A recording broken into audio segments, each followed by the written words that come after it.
bienvenue dans la boutique Jeux des cartes Bordeaux, vide de tout client, ou plutôt sur la chaîne YouTube, où là vous êtes très nombreux à nous regarder, on vous remercie très chaleureusement. Salut Alex. Salut. Et bienvenue pour cette vidéo du vendredi, comme d'habitude, même si on n'est pas dans une période habituelle, il y a encore des nouveautés qui arrivent, donc il y a encore de quoi faire une vidéo pour la semaine prochaine. On verra.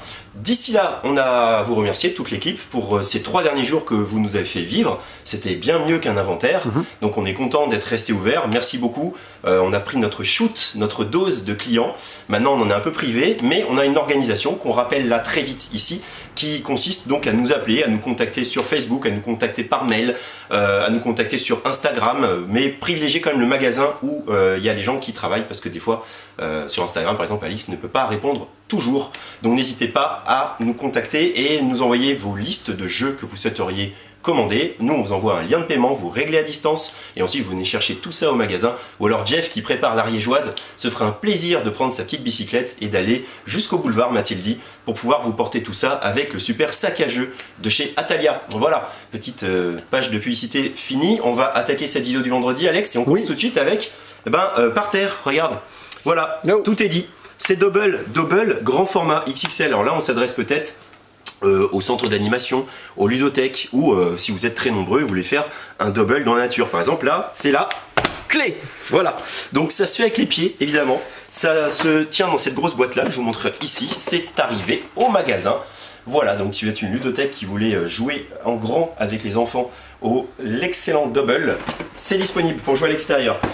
On continue en bas, mais ça je le remonte vers toi Alex. Oui. Hop, Clank, la grande aventure. Une extension qui a plusieurs attraits. Déjà de jouer jusqu'à 5 ou 6 joueurs, puisque Clank était limité à 4 joueurs. Donc Clank, pour ceux qui ne connaissent pas, c'est un jeu de deck building, mais avec un plateau dans lequel on va rentrer dans une espèce de donjon pour aller dans les méandres de ce donjon, pour aller voler des trésors et pour remonter. Et donc les cartes vous servent à vous déplacer ou à taper sur des monstres que vous rencontreriez dans le donjon, avec cette particularité que vous allez faire du bruit. Voilà, ça c'est Clank, la grande aventure. Alors on offre une petite carte goodies pour les premiers acheteurs de cette petite boîte d'extension. L'autre attrait de cette boîte, c'est là, c'est l'asymétrie, L''asymétrie. Vous allez maintenant incarner un personnage particulier avec ses objectifs particuliers et sa main de départ particulière. On sait qu'on aime bien ça dans les deck building, hein, Alex. Oui. On l'a vu dans Hero Realms. On l'a vu dans Star Realms, on va le voir dans Shards of Infinity qui viendra l'extension avec une petite peu d'asymétrie. Et voilà que le Clank s'y met aussi. C'est toujours agréable de personnaliser un peu son personnage et d'avoir des cartes différentes et donc des tactiques de jeu différentes selon le personnage que l'on incarne. Ça, c'est Clank, la grande aventure et c'est dispo. Alors maintenant, je vais faire un peu le tour de cette petite table qui a été lavée par Antoine cet après-midi. Regardez comme elle brille et elle sent bon. Alors Kodachi, pour ceux qui connaissent un petit peu, il y avait un jeu chez Zedman Games qui s'appelait Ninjato. Et Ninjato, c'était un jeu de cartes avec un gros plateau, mais en vrai ça pouvait tenir dans des cartes. Donc finalement c'est le jeu Ninjato, que vous connaissez peut-être, qui a été relooké, allégé et qui devient Kodachi. Kodachi, c'est un jeu de deck building et de prise de risque, tout est dit, c'est-à-dire que vous allez avoir une main de départ, des cartes avec des chiffres, et vous allez avoir des cartes sur 2 rangées. Ce sont soit des personnages que vous allez devoir combattre, soit des récompenses si vous combattez ces personnages. Sauf que vous êtes un ninja et vous avez 2 manières de combattre ces personnages, soit par l'infiltration, par la ruse, et dans ce cas il va falloir faire moins que le chiffre qu'ils indiquent. Alors là c'est mal fait parce qu'on voit pas les chiffres, mais ils ont des chiffres qui est indiqué en bas, ou alors par la force, et là il va falloir faire plus. Et lorsque vous avez battu un personnage, vous défaussez une carte qui permet de le battre, selon que vous ayez choisi une stratégie de force ou de ruse. Mais attention, si vous commencez en ruse, vous devez continuer en ruse.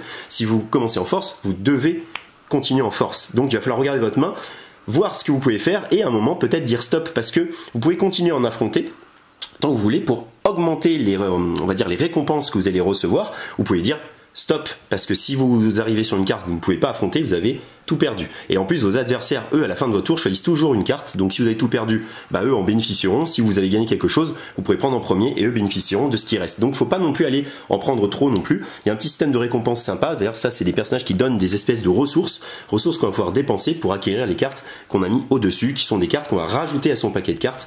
D'où le côté deck building. Voilà, ça c'est un jeu donc qui se joue de 2 à 4 joueurs, 14 ans et plus. L'auteur c'est ce monsieur, AB West. C'est parti de 45 minutes à peu près et c'est édité par Tiki Édition et en Angleterre, États-Unis par WizKids, ceux qui font l'excellent Fantasy Realms que je t'ai fait découvrir et qu'on espère qu'il sera réédité par Asmodée cette année. Voilà, Kodachi, c'est fait. Maintenant, Maintenant, suspect. Suspect, il était assez attendu parce que au magasin, on en avait parlé pas mal en distribuant une petite enquête de démonstration qui a eu des bons retours. C'est un jeu de Guillaume Montiage, c'est lui qui a inventé ce concept-là, mais après il y a 3 enquêtes et il n'est pas le seul à faire les enquêtes en question, enfin avoir inventé les enquêtes. Guillaume Montiage a fait la première, celle-là, le meurtre au manoir Alistair.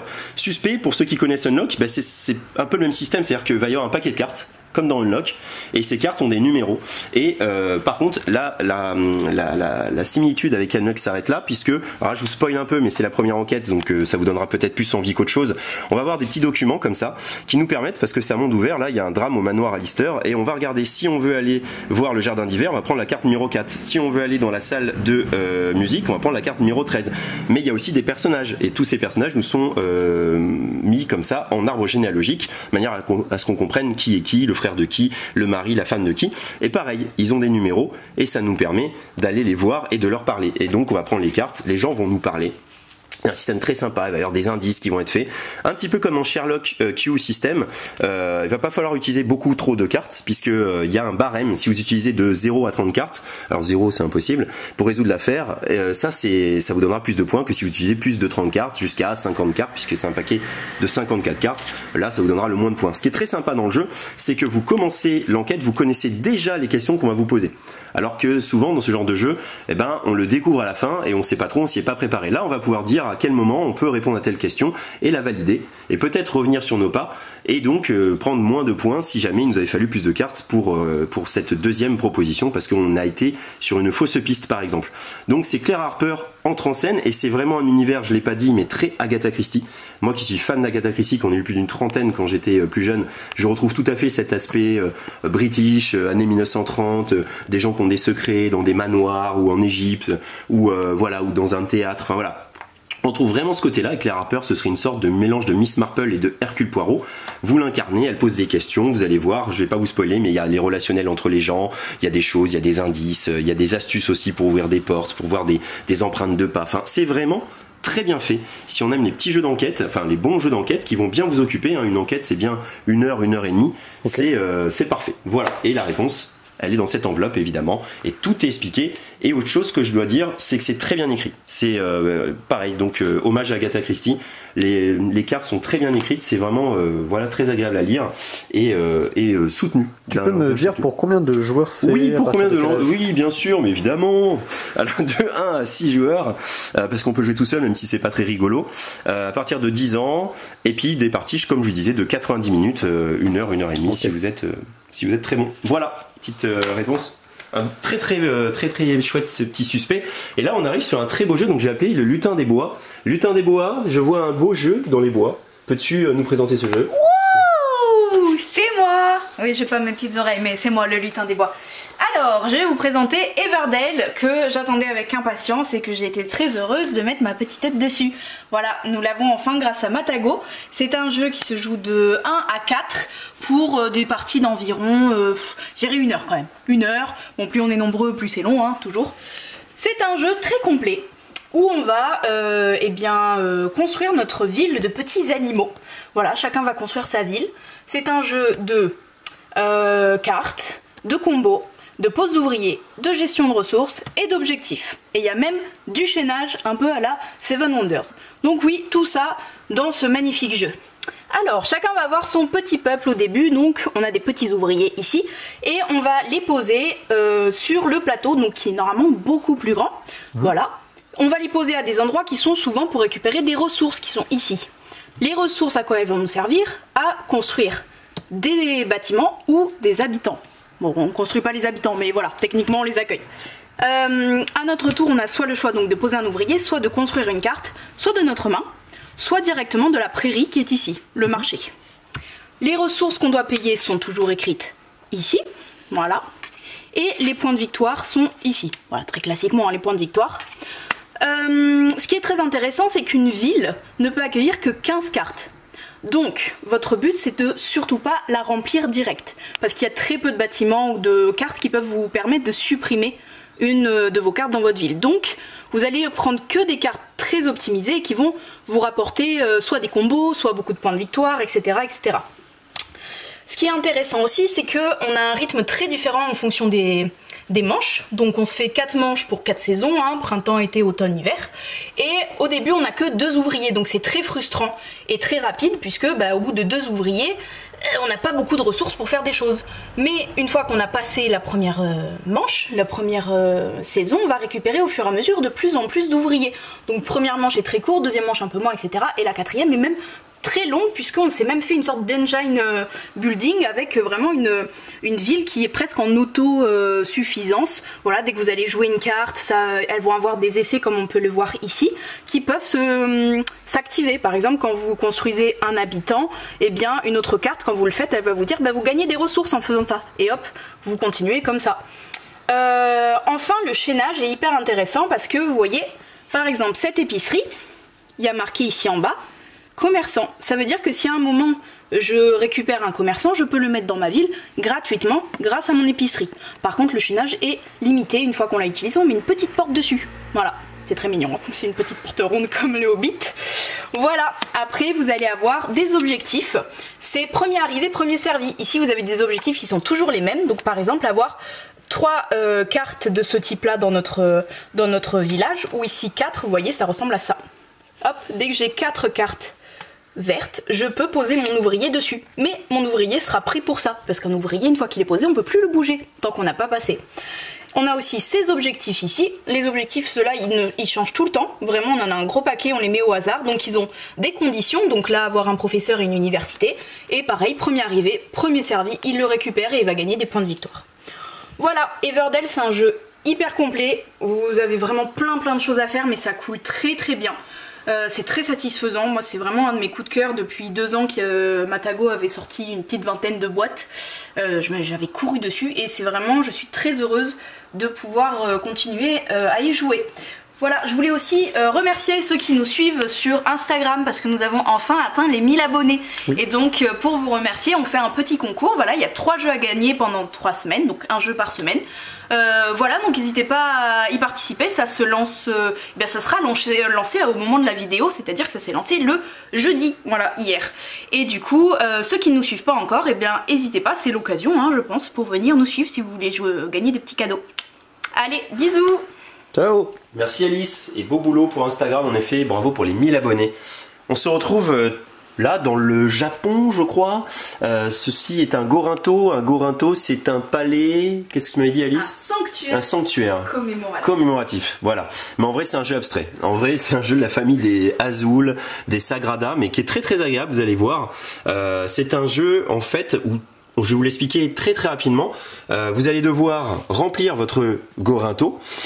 Au début, vous allez choisir une tuile, la déplacer où vous voulez dans sa ligne, si la tuile est dans une ligne, ou où vous voulez dans sa colonne, si la tuile est dans une colonne, et ensuite la déposer à un emplacement qui vous sied, et en fonction de la couleur de la tuile, récupérer des tuiles à côté, sur les côtés, dans la ligne, dans la colonne, en fonction de ça. Regardez Alex, hein.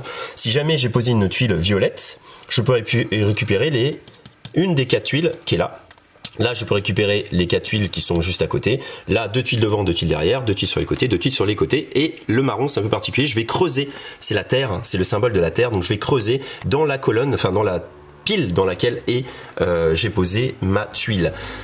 Par contre, au tout début, vous ne récupérez qu'une seule tuile. Mais au fur et à mesure, vous allez vous affirmer dans certaines maîtrises. Vous voyez, vous avez le vide, l'air, le feu, l'eau et la terre. Au début, donc, si je vais prendre une tuile et que je dois, avec l'eau, récupérer 2 tuiles à sa droite ou 2 tuiles à sa gauche, je vais en prendre qu'une seule. Mais ensuite, je vais poser peut-être une tuile d'eau dans l'eau, et à partir de maintenant, dès que j'utiliserai une tuile d'eau, ce sera 2 tuiles que je pourrai prendre. Okay. Et si j'ai une deuxième tuile d'eau, 3 tuiles, et une troisième tuile d'eau, 4 tuiles, et pas plus, évidemment, on ne peut pas aller au-delà. Donc on va monter ces tuiles, on va essayer de prendre de la puissance dans différents éléments pour récolter plus vite les tuiles. On va anticiper aussi parce qu'on voit comment elles sont, et puis on va voir selon les adversaires, ceux qui jouent, quelles sont les tuiles qui vont être récupérables. Pourquoi on fait tout ça? Parce que, évidemment, vous doutez bien qu'il y a des objectifs. Alors, des objectifs, il y en a plein. Voilà, ils sont là. Pour éviter que 2 objectifs soient, on va dire, contraires, ne se correspondent pas, on a des petites lettres ici. Si vous faites un A et un A ensemble, ça ne fonctionnera pas. Donc là, j'ai un A et un D, ça va fonctionner. Je marque les points de chaque pile de la même hauteur qu'une ou plusieurs de mes autres piles. Alors attention, il y a plein de choses comme ça. Je marque les points de chaque pile dont la hauteur est différente de celle de toutes les autres piles. Je marque les points de chaque pile avec un nombre impair de tuiles. Enfin bref, vous voyez un peu le casse-tête déjà pour marquer vos petits points. Là-dessus aussi, c'est la même chose. Et en plus de ça, il y a des couleurs que vous allez rechercher, puisque vous allez marquer 1 point par tuile normalement, mais 2 points pour ces tuiles de cette couleur-là. Voilà, c'est un jeu qui peut être joué à 2 avec des petites variantes d'installation qui sont sympas, notamment avec le petit terrier là, qui peut être joué à 4 par équipe en 2 contre 2, mais aussi, on a des fois des petites remarques, tu les lis comme moi, oui les jeux solo vous en parlez pas, et ben en fait ce qui va vraiment différencier Gorinto de Azul et Sagrada, c'est qu'il a un mode solo qui tient super bien la route. En fait vous allez jouer contre le Kitsune. Voilà, cet esprit vif et malin, et en fait vous allez placer ces petites tuiles ici, un peu hasard en fonction du terrier, c'est-à-dire, voilà, je ne vais pas tout vous expliquer non plus, mais pour vous voyez un petit peu la richesse du truc. Hop, voilà, en fonction de là, je vais placer la 1, la 2, la 3, la 4 et la 5 dans différents emplacements. Ensuite, moi, j'ai joué mes coups, et quand lui va devoir jouer son coup, je vais tirer un pion au hasard, par exemple la 1, c'est-à-dire que j'active l'endroit où il était en 1 et que je prends la première tuile. Okay. Si c'était en 2, c'était la deuxième tuile, en 3, la troisième tuile. Donc déjà, on va pouvoir un peu anticiper. Et donc, il va se poser lui aussi, d'abord, ici. Et selon ce qu'il va faire, il va récolter autour de lui. Et ce qui est sympa, c'est qu'il est à 2 endroits. Il a sa queue et sa tête.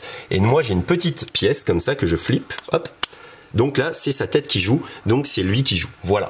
Et il va donc maintenant récolter des choses en fonction des couleurs, etc. etc. C'est très bien fait, c'est encore plus casse-tête, mais ça fait un adversaire un peu d'un mode jeu vidéo un petit peu, qui va se déplacer, qu'on va remettre ailleurs et on va pouvoir anticiper les coups. Lui, il va avoir les 2 autres couleurs que vous n'avez pas. Voilà. Et la troisième, celle-là, lui rapportera aucun point. Donc évidemment, vous allez tout faire pour qu'il récupère de la terre. Okay. Alors que là, il récupérera plus de points. Donc vous ferez attention à ce qu'il récupère pas ça. Il va lui aussi s'améliorer. Enfin bref, c'est vraiment très malin à jouer en solo Gorinto. Et c'est en ça que ce jeu de Richard Yanner, donc on vous l'a dit, de 1 à 4 joueurs, des parties avoisinant les 30 minutes, est édité par Super Meeple en France, et distribué par Néoludis, le petit nouveau qui nous régale cette semaine, parce qu'il y a beaucoup de nouveautés Néoludis, vous le verrez. Voilà pour Gorinto, on continue par ici. Oui. Et on arrive sur mon coup de cœur à moi, en jeu à 2. Objection, je vous en avais parlé dans la vidéo des 3000 abonnés. Objection est enfin là, et qu'est-ce qu'on est content de le voir arriver, parce que c'est un vrai petit ovni, mine de rien. Pourquoi? Parce que son thème déjà. Il y a des jeux à 2, ils sont prenants parce que historiques. Je pense à Watergate, je pense à 13 jours, parce qu'ils sont fondés dans une histoire, et c'est en ça que ça les rend immersifs. Ce jeu-là, il est hyper immersif, mais il n'est pas fondé dans une histoire comme ça. Il est juste qu'il va vous prendre par les sentiments. Parce que si vous aimez les jeux de tribunaux, les jeux d'avocats, si vous aimez les films aussi, que vous avez vu plein de films où ça se déroule dans un tribunal et qu'il y a des rebondissements, qu'on voit comment ils préparent l'affaire, etc. Alors avec Objection, vous y êtes complètement. C'est narratif, c'est aussi quand même un jeu de combo de cartes et qui est très malin et qui va amener plein de choix. Je vais vous l'expliquer très vite, de manière la plus claire possible. Vous avez l'accusation contre la défense. Votre adversaire va jouer la défense par exemple et vous l'accusation. Le jeu va jouer en 2 phases. La première phase qui est très passionnante, en tout cas au début, moins passionnante parce que le paquet est plus petit, mais la particularité de ce jeu, je tiens à le signaler, c'est qu'il y a énormément de modularité. Là on voit, hein, on peut jouer un jeu court, on peut jouer un jeu normal avec le faussaire, on peut jouer un jeu normal avec contrebande et un jeu plus long avec la toile de l'araignée. Et ça n'est que la première enquête, enfin la première affaire plutôt. C'est l'affaire, voilà, de l'art du crime. Vous allez lire tout ça, ça va vous expliquer les protagonistes, donc vous allez comprendre mieux qui sont les témoins qui sont appelés à la barre, et puis ensuite vous allez quand même faire votre travail d'instruction. L'instruction, c'est que ce paquet de cartes, qui sera plus ou moins grand, et ben vous allez en prendre 3 chacun, votre adversaire et vous allez vous en garder une pour votre paquet de cartes. Alors on part tous avec un paquet de cartes de base. Moi j'ai mon paquet de cartes de l'accusation, lui il a son paquet de cartes de la défense, mais on va un peu le deck builder quelque part. C'est-à-dire que sur ces 3 cartes, moi je vais m'en mettre une, je vais lui en donner une, et je vais en jeter une que j'ai pas envie de voir ressurgir pendant le procès. Sauf que des fois ça pourra ressurgir par des pouvoirs de cartes. Là où c'est malin, c'est que on va pouvoir se garder ses cartes à soi, évidemment, pour soi, mais on va essayer de ne pas lui donner des cartes pour lui. La défense, là c'est une carte de la défense. Voilà. Limite, si je lui donne une carte de moi, de l'accusation, il ne pourra pas l'utiliser. Vous comprenez pourquoi les cartes d'accusation ne rapportent aucune influence. Donc on va aussi regarder ces petits symboles. Mais je vous expliquerai pourquoi. Bref, on va faire ce petit truc là pour constituer un paquet de cartes complètement asymétrique en fonction de ce qu'on aura donné à l'autre et de ce qu'on sera gardé pour soi. Et ensuite, on va commencer le procès à proprement parler. Ici, vous avez le juge. Le juge, il est impartial. Pour l'instant, il est du côté de l'accusation. Il pourra basculer du côté de la défense selon des séquences de jeu. Mais autre richesse du jeu, on peut avoir différents juges pour les parties qui vont être moins partiaux et avoir des petites point faible sur certaines choses. Là, c'est l'émotionnel pour cette personne. Là, c'est le relationnel. Ici, c'est la justice, évidemment. Enfin bref, là, c'est tout ce qui a lieu des crimes ou des affaires. Il aime bien ça. Donc, on va avoir les témoins qui ont été décidés au début de la partie. Et en fonction des parties, il y aura même des parties où on va pouvoir choisir ses propres témoins. Et maintenant, je vais appeler à la barre un témoin. Quand je l'appelle à la barre, je le mets entre mon adversaire et moi. Et il a des symboles ici. Déjà, il m'apporte 4 d'influence, donc je vais pouvoir augmenter mon influence tout de suite, c'est pour ça que je suis à 4. J'appelle donc le docteur Lot Van Houten, qui est expert, c'est une affaire de tableau volé. Et maintenant, je vais jouer des cartes, c'est-à-dire qu'ils vont simuler mon interrogatoire. Il faut que ces cartes aient un rapport en commun avec les symboles ici. Et donc là, par exemple, je vais pouvoir faire ça. Parce qu'il y a ce rapport en commun. Et c'est une argumentation logique. Alors je peux le lire pour m'amuser. Hein. L'accusé a été vu par la dernière fois, blablabla, enfin, pour se raconter la petite histoire. Mais surtout, il y a un symbole ici, le symbole interrogé. C'est un pouvoir. Donc, je vous ai dit, c'est un jeu de combos de cartes. Je vais déclencher des combos de cartes. Je vais rajouter 2 d'influence. L'influence, pourquoi je la prends? Parce que ici, sur le côté, Alex, tu as les membres du jury. Ils sont 12. Il y en a 6 qui sont plutôt du côté de l'accusation pour l'instant et 6 qui sont plutôt du côté de la défense. Mais ils peuvent basculer. Et justement, c'est à ça que va servir l'influence. Quand vous allez finir votre oratoire, on va voir qui a gagné le plus d'influence des deux.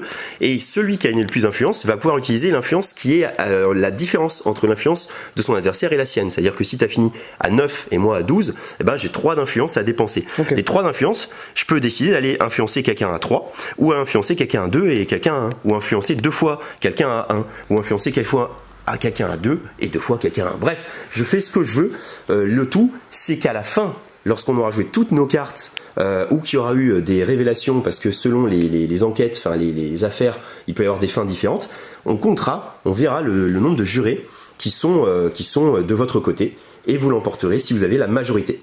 Alors, les jurés, ils ont tous aussi des petites affiliations, enfin des petites affinités, un peu comme les juges que vous avez vus dans la nouvelle version de jeu. Voilà, bah, chacun a sa petite manière de jouer et des cartes vont influencer sur certaines choses plutôt que d'autres. Des cartes vont dire vous pouvez influencer quelqu'un qui est dans la balance, par exemple. Voilà, bref. Ça, c'est vraiment super malin. C'est un jeu avec plein de rebondissements. C'est un jeu de gestion de cartes. C'est un jeu de combo de cartes. Il y a plein de pouvoirs. Je vous laisserai le découvrir si vous achetez le jeu.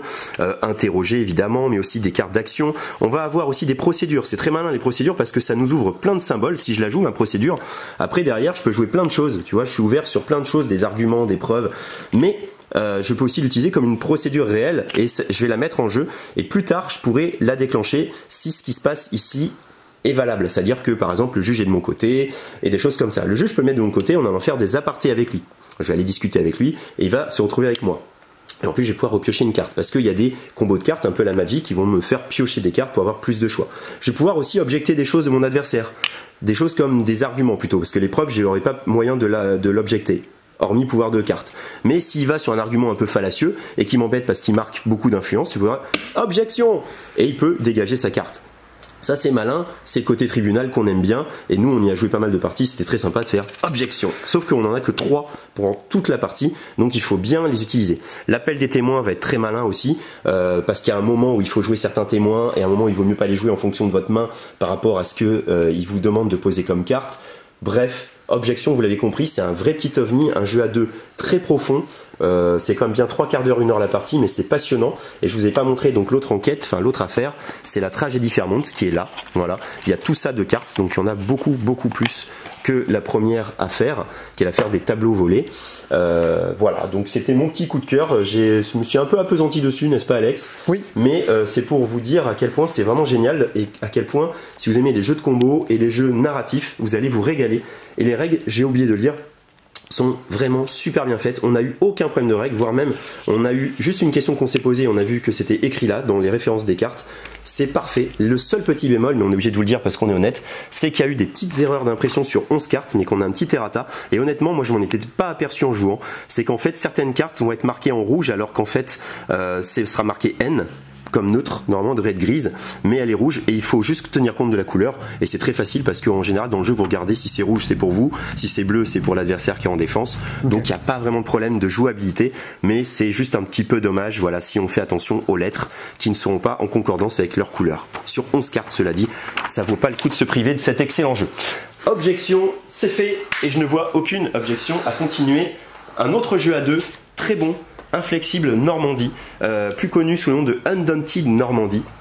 mais il vient d'être francisé par Nuts Publishing et distribué par Neoludis. Encore une fois, c'est un Seal of Excellence. Alors là, on va passer un peu plus vite, mais il y a plein de règles aussi. Mais c'est un petit wargame qui a joué par scénario, avec des petites tuiles que vous allez mettre comme ça, asymétrie. Quelqu'un va incarner les Allemands, l'autre les Américains. C'est un jeu à objectifs. Vous voyez ici, j'ai des objectifs qui ont été déterminés par le scénario. Je vais devoir aller les récupérer. On va déplacer ces personnages. On va avoir des zones, on va dire, de contrôle. Ici, ça veut dire que je contrôle cette zone. C'est-à-dire que je peux amener mes personnages dans cette zone-là sans rien risquer. On a des zones de tir ici, on voit que mon mortier il tire dans cette zone là, mais le mortier adverse il tire, j'ai pas mis le jeton, mais c'est pas grave, on va dire qu'il tire dans cette zone là.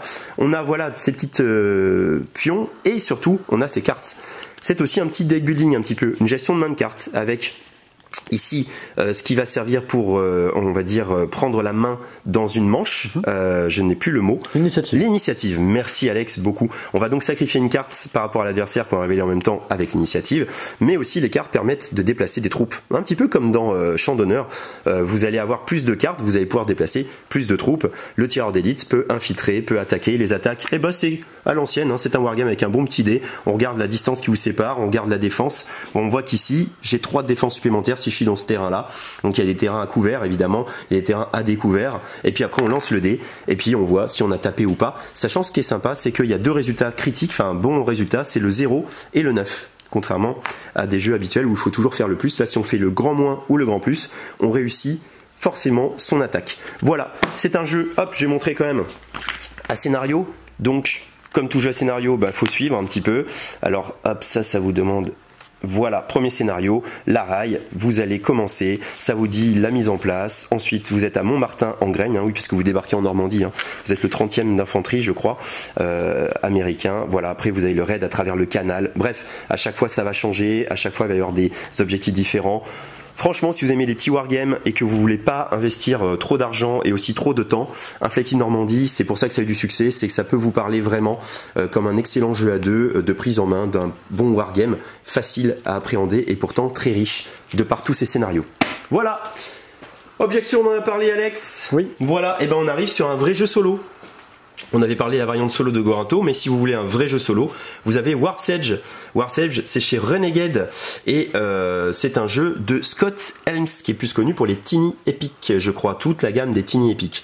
Ici, il s'est penché sur le jeu solo parce que c'est dans la gamme des séries Héros Solo qui avait donné naissance à un jeu que tu aimes beaucoup, oui, qui s'appelle Le Défi de l'Arène. Le Défi de l'Arène, et voilà. Et donc là, on est complètement différemment, on est dans du bag building. Pour ceux qui connaissent Orléans, on a un petit sac comme ça et on va piocher des petits jetons et l'agrémenter avec des jetons qu'on va récupérer pendant la partie. Grosso modo, vous êtes un des vaisseaux qui est là, donc il y en a 4 recto verso, donc je peux vous montrer que c'est là parce que j'ai posé les petits jetons. Vous allez avoir vos petits pouvoirs de départ, on les voit, c'est ces petits jetons power que vous allez prendre en fonction du scénario dans lequel vous êtes. Vous allez avoir votre adversaire aussi qui peut être différent, il y en a 5 différents. Voilà, c'est quand même très très riche aussi. Et vous allez avoir des ennemis sous forme de cartes qui vont vous demander des choses pour les taper. Ici, il faut avoir au moins 3 de dégâts laser ou 2 d'esquive. Ce qui est sympa, c'est que des fois, je vais poser que 1 de dégâts laser, c'est possible, il ne m'attaquera pas, mais je me le retaperai après. Ou alors, je le détruis et j'aurai les récompenses indiquées. Ici, je pourrais piocher ce jeton-là, et ici, je pourrais rajouter ça aussi dans mon sac de jeu. Alors, on va l'agrémenter, ce sac de jeu, pour qu'il soit de plus en plus efficace, mais il y a ce petit côté, le warps. Le warp, c'est quoi? C'est qu'en fait, en vrai, le jeu est sympa avec vous. Vous avez 4 tours de jeu, finalement 4 warps pour arriver à vaincre le grand méchant. Et il y a ce petit côté que c'est toujours le même paquet de cartes qui va se sortir, un petit peu comme dans Paléo. La première fois que vous découvrez le paquet de cartes, vous en prenez plein la tête et puis vous n'avez pas tout anticipé. Mais la deuxième fois, vous commencez à anticiper. Vous savez quelles sont les cartes qui peuvent sortir potentiellement, et puis vous avez agrémenté votre petit sachet qui lui va être de plus en plus fort. Donc logiquement, au 4e warp, vous êtes à même d'aller taper le vaisseau mère, voilà, évidemment. Alors c'est bien fait parce que tout est dans des petites boîtes pour le rangement, on n'a plus qu'à se le poser comme ça et bim, on lance le combat. Le paquet de cartes va être fait en fonction de celui que vous allez affronter. C'est très agréable si on aime le backbuilding et c'est un beau matériel et c'est une belle collection que celle des séries de héros solo. Voilà pour Warp's Edge. Je pense à un truc que j'ai oublié, Alex. Tout à fait. C'est Lucky Numbers, le retour en stock. Voilà, l'excellent jeu de 2 à 4 joueurs. Voilà, édité par Tic Édition lui aussi, et donc par Neoludis qui vient de reprendre la main. et c'est à nouveau disponible. C'est un jeu très malin pour ceux qui aiment les skijo, les choses comme ça. Un petit peu casse-tête, un petit peu de chance, c'est pour ça que ce sont des trèfles à 4 feuilles. On peut y jouer en solo, c'est vrai, avec des puzzles à résoudre. Là, c'est complètement casse-tête, ça ressemble aux choses qu'on peut trouver dans les journaux. En 3 coups, vous pouvez faire des alignements, etc. C'est très agréable le Key Numbers et c'était très demandé. Donc, c'est de retour. Ensuite, un autre tour en stock très attendu, c'est Paléo. Et ça, c'est toi, Alex, qui en parle le mieux.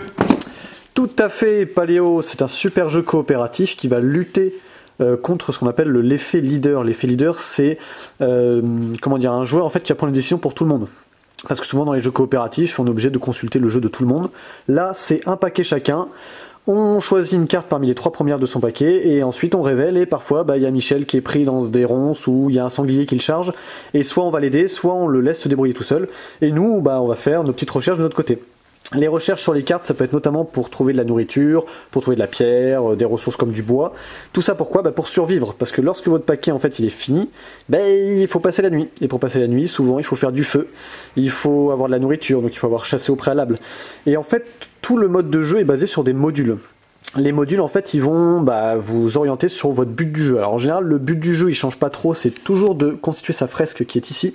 Ce sont des petits jetons jaunes qui forment un mammouth. Lorsque vous avez construit les 5, vous gagnez la partie. Par contre là en dessous on voit il y a des crânes. Si jamais il y a 5 crânes, c'est perdu pour vous. Et les cartes que vous avez là vous rappellent les différents modules que vous avez choisis. Alors il y a le froid, il y a les loups, il y a les mammouths, il y a plein de modules, et sachant qu'à chaque fois on en prend 2 ou 3, et les modules sont conseillés dans la boîte, mais peuvent aussi se modifier à votre convenance. Donc si vous n'avez pas de jeu coopératif, si vous détestez les jeux coopératifs, foncez sur Paléo, parce que c'est le meilleur jeu coopératif auquel j'ai joué, et je pense que je suis pas le seul. Non, je confirme. Mais par contre très dur.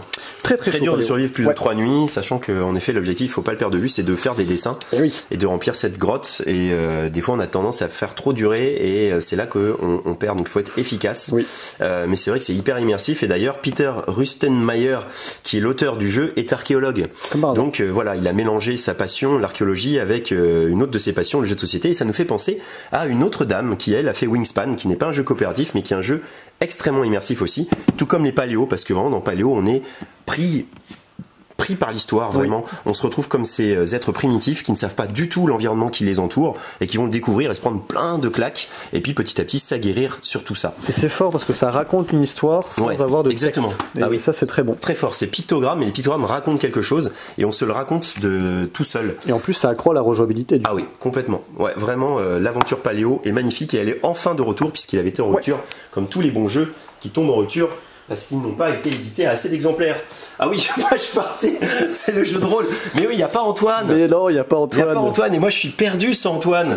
Alors je peux pas l'imiter. Quelle est cette zone? Salut YouTube. Je vais vous parler de jeux de rôle. Alors, Néphilim, j'adore, je l'ai acheté et c'est vraiment très bien. Il y a des belles images, non je peux pas dire, je suis désolé. Je vais juste pouvoir vous montrer ce qu'il y a. C'est Néphilim, légende, voilà. Ça c'est une nouveauté. Les Terres d'Aran, ça ils vous en avaient parlé, et fort bien. Ça c'est le dossier de personnage. Exactement. Ça, je sais pas si on en a parlé. Non, mais ça c'est pour Hexagone. Hexagone, pour le jeu de super-héros. Exactement. Et ça c'est le guide de survie du maître du jeu. Et le gros truc qui vient d'arriver, Les Encagés par Tristan Lhomme, une enquête policière. Mais où se trouve cette enquête policière, les amis? À Bordeaux. Voilà, c'est un jeu de rôle fait certainement par un Bordelais, puisqu'on va faire partie, je pense qu'il y a du méga reflet, c'est ça? Ouais, on me voit un petit peu, mais l'idée serait de l'incliner vers, voilà, comme ça exactement. Voilà. Mais on me voit. Et on voit la petite main là qui attrape cette cage, et c'est voilà tout le matériel. Alors certes, alors je crois que c'est plus de 100 €, bien plus de 100 €. C'est 120 €. Mais il y a tout, c'est-à-dire il y a un peu l'équivalent du guide du maître, du guide du joueur, du matériel, de l'enquête, un plan de Bordeaux. En plus, si vous êtes perdu dans Bordeaux, ça peut vous servir. Bref, c'est vraiment du beau matériel, et c'est hyper réaliste, un peu dans les enquêtes de Franck Tilliez. Si vous lisez des romans policiers, des choses comme ça, vous allez incarner une brigade de Bordeaux et essayer de résoudre des affaires criminelles. Voilà, Les Encagés, un univers très adulte, mais un bel objet pour les fans de jeux de rôle. J'ajoute que sur les Terres d'Aran, il y a les cartes aussi. Oui, ajoute-le, c'est vrai. C'est juste là, à la droite. Voilà. C'est ça, hein. C'est ça. Et il y a celle-ci, et donc réussite échec, et les autres c'était les cartes de voix, je crois que c'est ça. C'est ça, carte de voix. Voilà. Et réussite échec. C'est de là en plus. Voilà. Voilà. Les Terres d'Aran, en effet. Voilà, et ben cette vidéo touche bientôt à sa fin. Tout à Il n'y a fait. pas de nouveauté, enfin d'exclus à vous présenter, mais je vais vous présenter Keyforge. Enfin, c'est pas une exclu. Keyforge qui sort Sombre Marée. Voilà, Alex, allons-nous replonger dans les sombres marées de Keyforge, parce qu'à chaque fois on a acheté des paquets de cartes. Finalement, on n'a jamais trop le temps d'y jouer, oui. Mais c'est toujours hyper agréable. Et là, ce que ça va amener, donc Keyforge, pour ceux qui ne connaissent pas, c'est quand même un excellent jeu à deux aussi. Les gens cherchent beaucoup des jeux à deux. Bah là, c'est quand même le créateur de Magic, mais avec tout le côté pas du tout collectionniste, puisque finalement, avec cette boîte, vous pouvez jouer autant de fois que vous voulez. Vous avez 2 decks uniques au monde, decks qui vont représenter votre archonte, et puis vous allez jouer ces cartes pour gagner de l'ambre, pour forger vos clés avant votre adversaire. Et dans Sombre Marée, pour ceux qui connaissent Keyforge, ça va rajouter la carte de la marée. Et selon si elle est marée haute ou marée basse, certaines de vos cartes ont des affinités et vont déclencher des pouvoirs bien particuliers. Vous pourrez payer pour changer la marée, mais ça coûtera très cher. Je crois c'est 3 ou 4 chaînes, et les chaînes c'est un peu un handicap pendant la partie, mais ça peut valoir le coup parce que les cartes ont l'air super fortes, celles qui interagissent avec la marée. Donc un nouveau peuple, les insondés ou les insondables ou quelque chose comme ça, maintenant des petits boosters comme ça pour jouer aussi. Là vous avez un deck unique au monde, vous pouvez l'acheter et affronter un de ces 2 decks là-dedans. Bref, beaucoup d'heures de jeu aussi grâce à cette superbe idée de Richard Garfield de casser un peu le système Magic, et grâce à Sombre Marée qui revient en force, même si c'est pas trop la période où on peut jouer des tournois, des choses comme ça.